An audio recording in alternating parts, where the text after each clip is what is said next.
मुंबई महानगरपालिकेच्या निवडणुकीमधल्या सर्व उमेदवारांच्या प्रचाराला आजपासून सुरुवात झाली आहे। मुंबईच्या जोगेश्वरी विधानसभा मतदारसंघामधल्या प्रभाग क्रमांक 73 मधून शिवसेनेच्या दीप्ती वायकर या रिंगणात आहेत। दीप्ती वायकर यांच्या निवडणुकीच्या कार्यालयाचं आज खासदार रवींद्र वायकर आणि माजी नगरसेवक प्रवीण शिंदे यांच्या हस्ते उद्घाटन करण्यात आलं आणि प्रचाराचा नारळ देखील वाढवण्यात आलाय।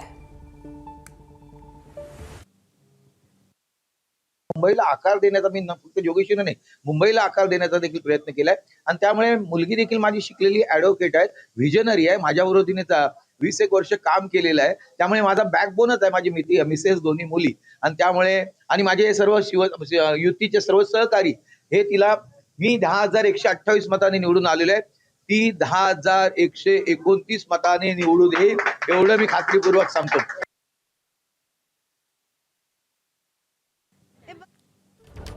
तर जोगेश्वरी प्रभाग क्रमांक 73 मधून ही उमेदवारी देण्यात आलेली आहे। दीप्ती वायकर या सर्वाधिक मतांनी इथून निवडून येतील असा विश्वास खासदार रवींद्र वायकर यांनी व्यक्त केलेला आहे।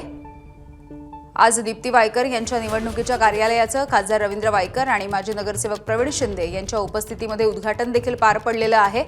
अर्थातच मुंबई महानगरपालिकेच्या निवडणुकीच्या प्रचाराला सध्या सुरुवात झाली आहे। एबीपी माझा, उघडा डोळे बघा नीट।